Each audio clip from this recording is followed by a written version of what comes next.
Bueno, ¿qué tal? ¿Cómo andan? Bueno, estuve mirando los prácticos, muy buenas las resoluciones que fueron armando y presentando. Y en función de ello quería hacer una aclaración que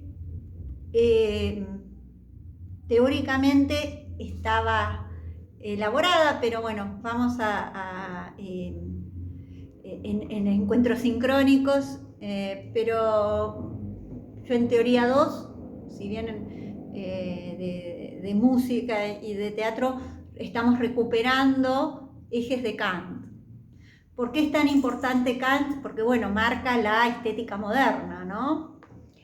Y yo lo que veo que hay un concepto de lo subjetivo que está tomado y asociado y utilizado desde el concepto de lo subjetivo, desde la visión del sentido común, y que no es la visión que se tiene al menos en la filosofía moderna y desde la filosofía que vamos a recuperar de Kant y que también tiene que ser tomado en los estetas posteriores. Cuando decimos que un juicio de gusto de lo bello es un juicio, por un lado, universal y por el otro lado, subjetivo, no tiene que ver, esa universalidad ya me está hablando de que no tiene que ver con ese concepto de sentido común, ¿no? En donde, es subjetivo porque es para mí, para cada persona puede decir sobre ello. No, digamos.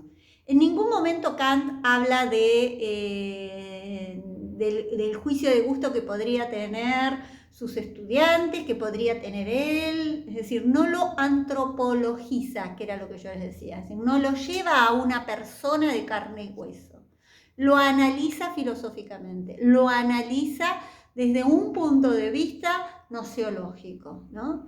Entonces, esa concepción de juicio de gusto subjetiva no es particular ni individual. ¿Por qué es universal? Primero porque el sujeto es un sujeto universal del que está hablando, que implica a todos, pero que no se define en cada uno. No es una sumatoria de opinión, no es una encuesta que se hace para medir si tal cosa es bella. Es decir, no es ni general ni particular, sino que es universal. Y si es universal, sí y solo sí, siempre se da así. ¿Y por qué es subjetivo? Porque no da información del objeto. No tiene nada que ver con lo que en el sentido común se dice que es subjetivo, que es decir, para mí es bello porque a mí me gusta.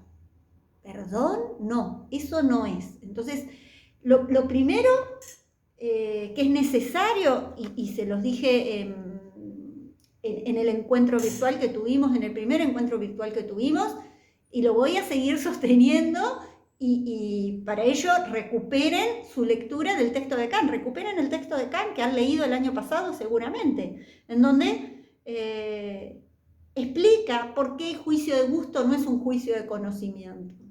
No es un juicio de conocimiento porque los juicios de conocimiento son juicios objetivos, hablan del objeto. No es que sean objetivos porque salen de lo que a mí me parece. ¿Entienden? Esa diferencia, y les pido que presten atención a esto, la tienen que tener en claro porque si no, todo lo otro se nos viene abajo el edificio, ¿no? Es decir, es básico comprender que lo subjetivo no tiene que ver con una impresión de cada cual, sino que lo subjetivo va a tener que ver con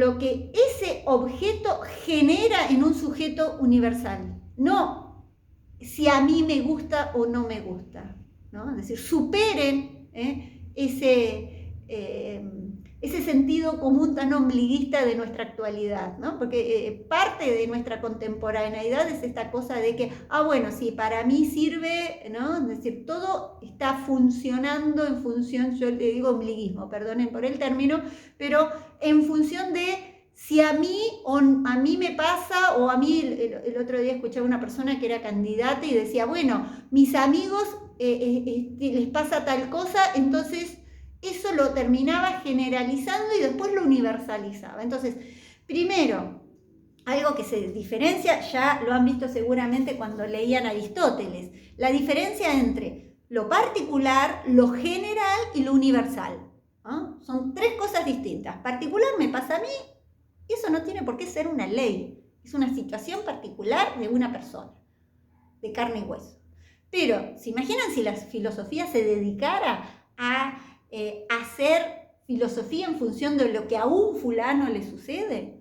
No serviría, no hay ninguna disciplina que se ligue solo a lo particular, ¿no?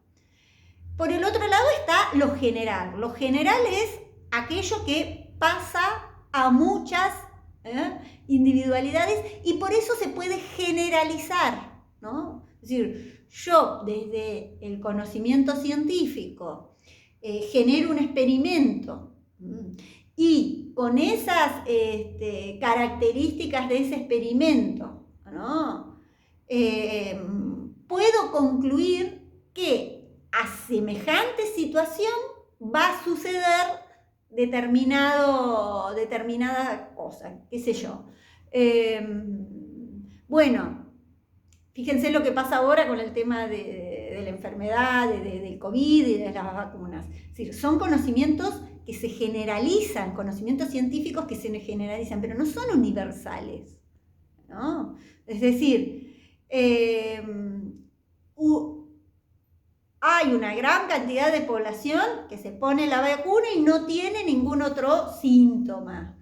Pero hay algunos casos mínimos en donde puede sucederle una descompostura, ¿no? Entonces, lo general, es decir, que no es la medicina una ciencia exacta. No pueden decir, vieron que todos se cuidan de decir, es decir, no hay un 100% de seguridad de que tomando ciertas cosas te vas a curar, ¿no? Porque ahí aparecen un montón de otros imprevistos. Entonces, eso que se descubre en el laboratorio es generalizable, es general ese conocimiento, pero no es universal, ¿no? Que es para todos sí o sí. Entonces, diferenciar lo particular, lo individual, lo general y lo universal. Y acá está planteando Kant que el juicio de gusto es un juicio universal, que no es ni particular ni general, sino que es un juicio que tiene que ver con una existencia que sí o sí siempre va a ser así. No me importa las épocas históricas, no me importa, ¿no? Si eso, ¿no? Es decir, el otro eje es este eje que hablamos de sujeto universal. Es una entidad abstracta. No lo piensen como un individuo de carne y hueso, por favor, ¿no? Entonces, ese objeto va a ser conocido por un sujeto, ¿no? Básico, sistema binario, sujeto frente a un objeto. Y es ese sujeto el que va a conocer ese objeto, conoce los fenómenos, va a haber espacios que quedan no conocibles en ese momento, en esa situación, que son el espacio del noumeno. Ese sujeto universal, que no es fulano de tal con nombre y apellido, es un sujeto universal, es el sujeto de conocimiento, que va a construir a partir de recuperar, y de allí la famosa frase que todos repiten, de que hace una conjunción entre el racionalismo y el empirismo. ¿Qué quiere decir eso? Y lo explica claro en la crítica de la razón pura, que en función, ¿no?, de ese primer contacto con el mundo, de ese contacto con el mundo del cual yo recibo sensaciones, de allí el sensualismo, las sensaciones, el mundo impacta y viene de afuera, impacta y se reciben sensaciones. Esas sensaciones, el sujeto de conocimiento, a partir del tiempo y del espacio, construye representaciones. Esas representaciones se ponen a partir de las distintas categorías, se analizan y construyen los conceptos. Ese es todo el proceso que se hace para conocer.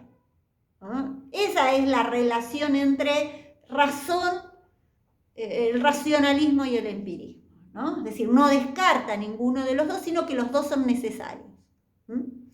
Pero no me quedo ni con el mundo de las representaciones, ni los conceptos se pueden construir sin el mundo de las representaciones. Y las representaciones son aquellas sensaciones, aquella información que recibo a partir de los sentidos, que son las sensaciones, la intuición, algo, yo me choco, lo veo, es decir, recibo la sensación de esto. Esa sensación pasa a lo que es tiempo y espacio. Ocupa un espacio, se da con determinadas cualidades. Lo analizo a todo eso y digo, eso es un vaso, concepto vaso, construyo el concepto vaso, porque analizo todas esas características de cualidad, de cantidad, que son las 4 características del primer libro, en donde él analiza, por eso la analítica de lo bello, analiza lo bello. ¿Qué es lo bello? Y bueno, entonces, para yo decir que esa obra es bella, tengo que salirme de mi ombliguismo, vamos a tomar ese concepto nuevo, acuñado entre nosotros en Teoría del Arte 2, y para Kant va a decir, bueno, lo bello es un juicio que se construye a partir, y se puede entender a partir de estos 4 momentos que él analiza. Entonces, en la crítica del juicio, analiza el juicio de lo bello a partir de analizar un primer momento que es, por ejemplo, el momento según la cualidad, según la cantidad, según la relación y según la modalidad. Esos serían los 4 momentos, las categorías analíticas de Kant. En función de ello, entonces, salimos de esta mirada de que es subjetivo porque implica que le pasa a fulanito o a menganito. No, es subjetivo porque no da información del objeto. Si diera información del objeto sería juicio de conocimiento. Que el objeto mide tanto, pesa tanto, sirve para tanto, ¿no? Eso diría Kant. En cambio, lo bello no me está dando, ¿no?, cualidades del objeto.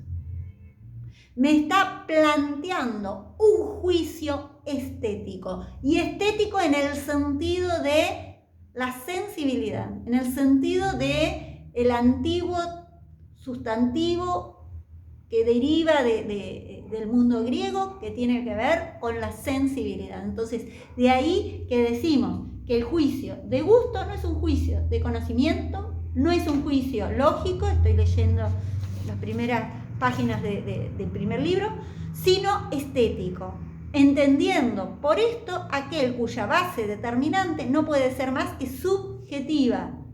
Toda relación de las representaciones, incluso las de las sensaciones, pueden pero ser objetiva, y ella significa entonces lo real de la representación empírica, más no la relación con el sentimiento de placer y dolor. La relación con el sentimiento de placer y dolor mediante la cual nada es designado en el objeto, sino que en ella el sujeto siente de qué modo es afectado por la representación. Es decir, las teorías sensualistas o de la afectividad no tienen que ver si queremos o no a alguien.